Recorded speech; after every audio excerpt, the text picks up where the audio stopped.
never find the answer you're seeking if you just proceed blindly. Take some time. Stop and think on your path. Ponder where you've been and ultimately where your fist will lead you. Come on, you! Yeah, let's do it.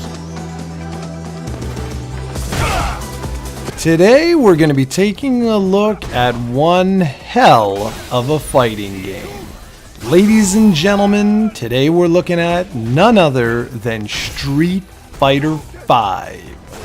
I haven't really sat down and played through a Street Fighter in quite some time.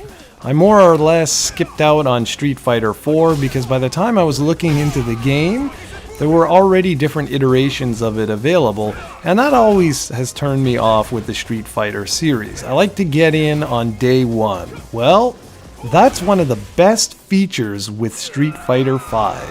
It was clearly designed from the ground up to be upgradable. Capcom has built a game that will allow players to constantly add new characters, new costumes, and new gameplay tweaks, and potentially even entirely new gameplay modes without forcing players to purchase an entirely new game. New gameplay features are going to be added via downloadable patches. Characters, costumes, and stages will be purchasable DLC, however you can use the in-game currency fight money to purchase those goods. And yes, of course, you can use real-world money to purchase Zenny in order to purchase the same thing. But the fact that there is an in-game currency makes all the difference in the world. How many of you remember the on-disc DLC nonsense from last generation? Well, all of that's gone now. At launch, Street Fighter V has 16 playable characters with a nice roster of new and returning favorites from previous games in the series, dating all the way back to the original Street Fighter. The lineup includes Ryu, Chun-Li, Nash, M. Bison, Cammy, Birdie, Ken, Necalli, Vega, R. Mika, Rashid, Karen, Zangief, Laura, Dalsim, and Fang. First-year DLC characters have been confirmed to include Alex, Guile, Balrog, Ibuki, Judy, and Urien. That's a nice roster, if I do say so myself, and who knows how this is going to play out in the years ahead. The gameplay modes include story, versus, survival, challenges, training, ranked match, and casual match. But as I said before, there's room for additional gameplay modes in the future. Capcom has already confirmed the cinematic story expansion will hit in June for free to all players. It's what's available right now, plus the promise of future support, that ultimately makes this an exceptional fighting game. And I'll be honest, the future looks very bright for this one. If we dig a little bit deeper into the game, one of the first things I tried was the story mode. Unlike traditional story modes where you fight through a lengthy roster of characters, here you battle your way through 3 or 4 opponents and that's it. Each character has a very detailed, almost comic book style infused cutscene based storyline that details some part of their past leading up to the current events of the game. The overall storyline will be fleshed out in an update coming this June that I already mentioned, but still it acts as a very nice starter. The artwork is also fantastic and will tickle the nostalgia bone of longtime fans of the series. Online play was very responsive and the netcode seems to be great. We'll see how it holds up once more and more players get on board though. Playing this prior to launch, I had very little problems connecting to online matches once the servers were up, and there wasn't any noticeable lag whatsoever. I played through quite a few different matches and they all went off without a hitch. By far the coolest thing of the game is the Capcom Fighters Network. It's absolutely awesome. It highlights where battles are happening all over the world. You can view player profiles, match statistics, designate rivals which allow you to keep an eye on their performance, register your friends, and follow your favorite players from around the globe and more. You can even find out about the latest tournament news, watch replays, and best of all, send battle invites out. Overall, this is a phenomenal way to keep everyone connected and up to date, which is absolutely crucial considering this is supposed to be the only version of Street Fighter V ever released. With this system, Capcom has created a way of allowing them to update everyone in a nice, clean, and elegant manner.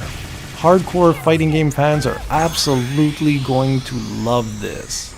Now let's jump into the fighting itself. I'm glad to say that it's smooth with good weight to the various characters and the fighting feels tight and responsive. Classic Street Fighter moves are present throughout, however, the new aspect to this iteration is the variable or V system. Each character has a V trigger, a V skill, and a V reversal.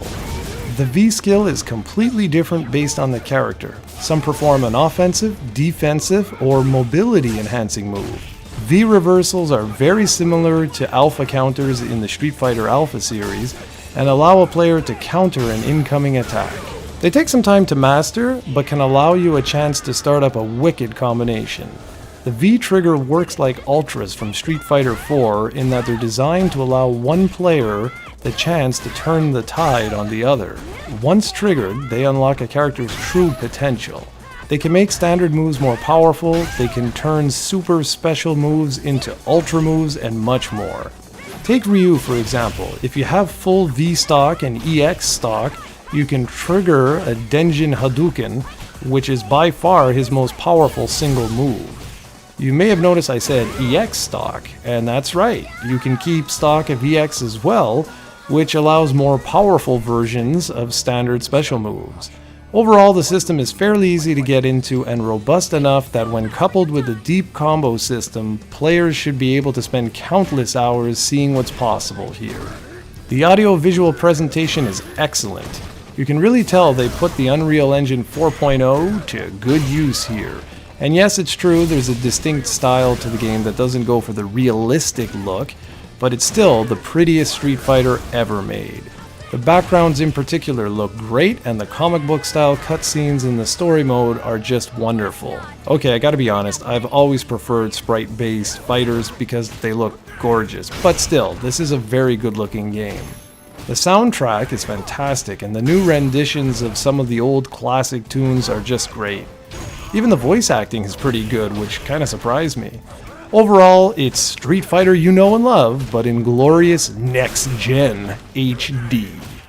One last thing I want to mention about what I was really quite pleased with is the fact that PlayStation 3 arcade sticks work with the game right on day one. And that may not be a big deal to some of you guys, but considering professional sticks go for around $150, I can tell you that quite a few of you are going to be really happy with that news. Now we're going to shift gears and say a few things that potentially weren't so great, or at least in my opinion. And one of those things was the training mode. It's really your basic training mode where you can set some features like move displays, frame boxes, command inputs, etc.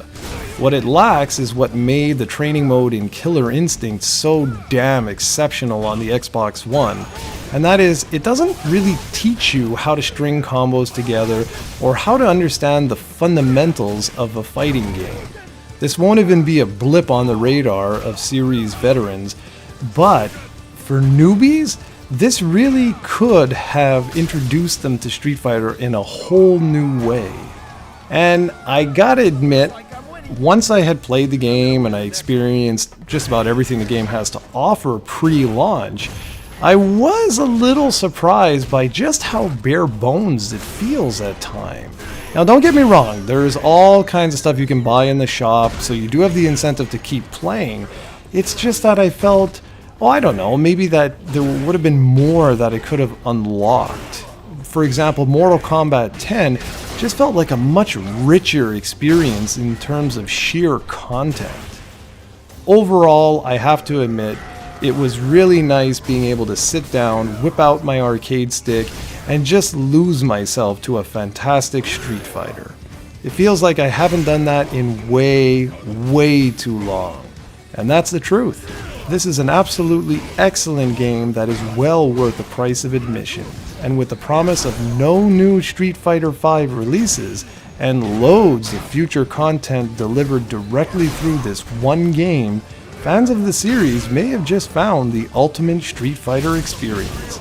If you like fighting games, this one's a no-brainer, and is likely already on your pre-order list.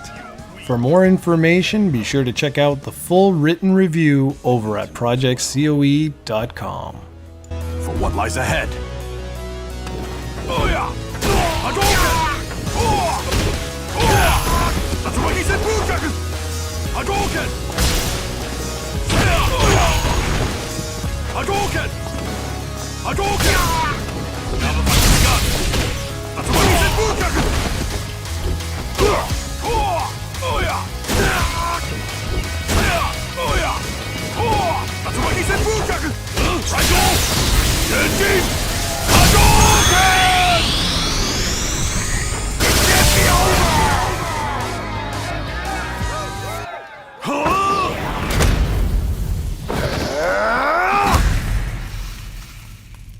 Satsui no Hado wasn't anything like I expected it to be.